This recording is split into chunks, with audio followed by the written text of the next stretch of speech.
Good morning and welcome to the My Wool Mitten podcast. My name is Carrie and I'm coming to you from the middle of the mitten, Michigan's Lower Peninsula, where I live on a small sheep farm with my little dog Bailey, my little cat Bee, a flock of sheep, and my old horse Kyle. So if you're joining us for the Sock Spinalong 23, you've been following my channel, you'll know that I decided that I really like a blend on my toes, on the toes of my winter socks, of Angora rabbit, and wool.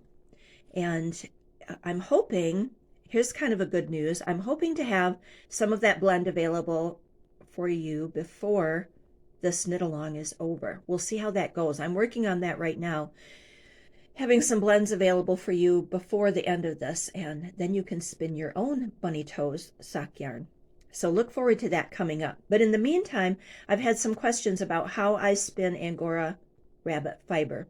And I'm no expert, but I have spun a lot of Angora. I don't raise Angora rabbits, but I do enjoy a good Angora. French, German, English, and I have no preference of having it clipped or combed, not plucked. That word sounds so bad, but combed off of the bunny. I don't mind. And I always like when I get it, when it arrives in a lovely prepped way, with the fibers all aligned. But that's kind of silly because when I spin it, I fluff it all up, pick it all apart, and spin from this loose cloud of Angora fiber. And now it's going to stick to my fingers. It's a very cold morning here. Schools are closed. Some businesses are closed. And so the furnace has been working a little bit overtime in the house. But anyway, back to the fiber. So this is fiber that I've just kind of teased apart in my hand. And this is, I don't know what this weighs, but this handful is about what I would spin from if I were spinning straight Angora. And you'll see it in a video that I recorded in a little while. It's not the greatest angle, so you maybe won't see a lot, but that's why I thought I'd show you this a little bit closer up. So here's some fluffed up Angora fiber. And I think I mentioned it in the spinning video, but this is some fiber that I was gifted from Amelia of Amelian Style. And so Amelia, here's some of your bunny that's going to be going on the spinning wheel here shortly. When I spin Angora rabbit, I like to have a bobbin that's half full of another fiber. Some of that's because I have a Louette wheel, and that has a pretty strong take-up with spinning. It'll want to pull the fiber right out of your hand. But a half full bobbin with a little bit of weight on it helps the momentum, and that just works really well, I think. And I'm usually only spinning a little bit of Angora at a time. Now, I will say that I don't spin 100% Angora for socks. Maybe a little bit around an ankle or as a stripe or something, but to hold up to the wear and tear of a sock, I like it in a blend just to keep my toes warm. But I don't spin 100% Angora sock. I blend it with wool. I thought I might read you a little something from one of our resources, one of my favorites, and I know several of you went online and bought this last year after I'd talked about it. This is my second copy because I wore out the first one, and that is Homespun Handknit, which is a spin-off publication.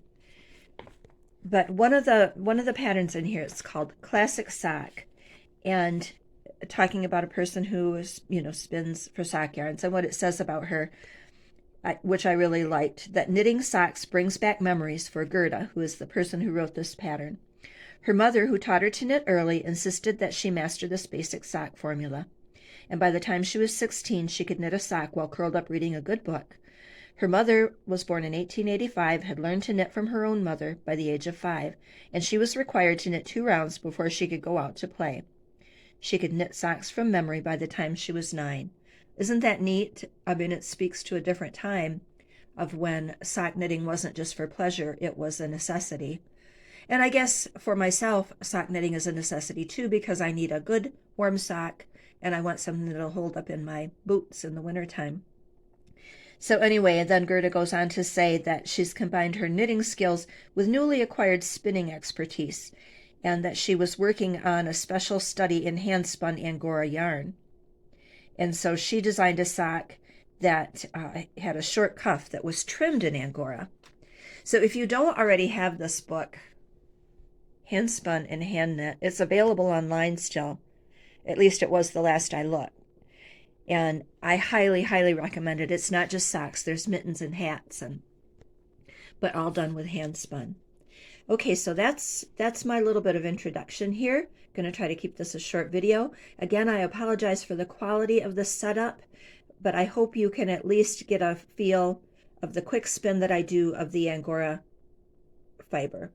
And if you're not able to raise Angora rabbits yourself, which I'm not, I'm allergic to the rabbits, even though I can spin the fiber, go figure, but I'm glad. Seek out a local Angora breeder and find someone who takes good care of their bunnies, which most do, and it doesn't take very much Angora to go a long way.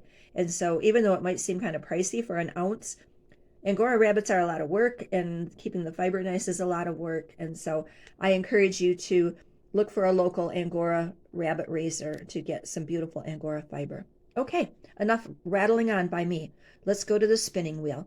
And I hope that you'll continue to tag me in the Sock Spinalong 23, and that if you have any questions, please be sure to reach out and ask, and we'll talk to you real soon with another update. Bye for now. It is really easy to get Angora fiber very twisted and very bobbly too, or bubbly, so overspun and underspun. I haven't spun straight Angora in a very long time, so let's see how bad I do at this. And what I like to do is I just like to, I'm hoping the fibers are where you can see them. I can't see what's on the camera. I just like to take and kind of fluff it open. You can see there's a little bit of static, a little bit of flyaway because it is winter. And then I just hold it loosely like this in my hand. I like it to be just kind of a little cloud. I don't like it to be all combed straight if I'm spinning straight Angora. So just loosely, and then holding it very loosely in my hand. Let's see if this is going to work. It may not, but then you'll see that, right? I don't know if you can see that I do have my tall winter boot socks on. So I'm going to start out. I'm actually sitting a little bit close to the wheel, but I'm trying to get this set up so you can see it. I'm going to let it catch, and I've got to let it over twist a little bit because otherwise it's going to get away from me. Oh, and see, I got a bubble there. I got another one there. But it's smoothing out.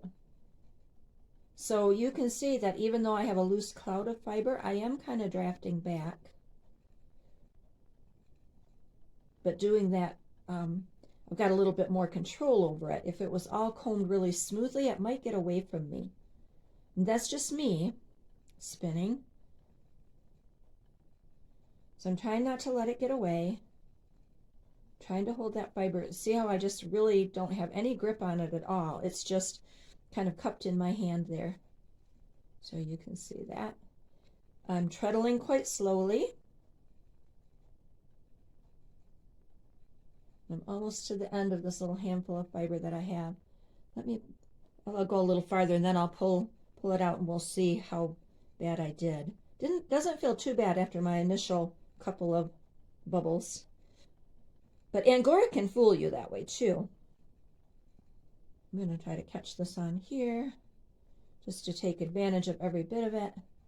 And this lovely white Angora fiber is from Amelia of Amelia Style here on YouTube and Instagram.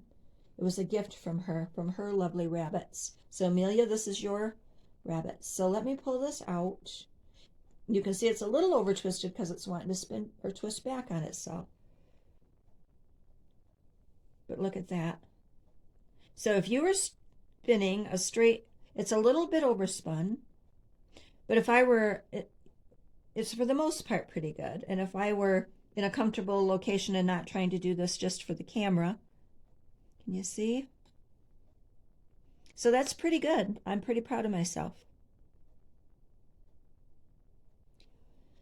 So a loose fluff of fiber of the Angora. I don't care if it's the cut side going in first or the tip. I just like that loose cloud of fiber. On my spinning wheel, at least half full fiber. Actually on the middle whirl. I'm treadling slowly. And yeah, I'm pretty happy with that.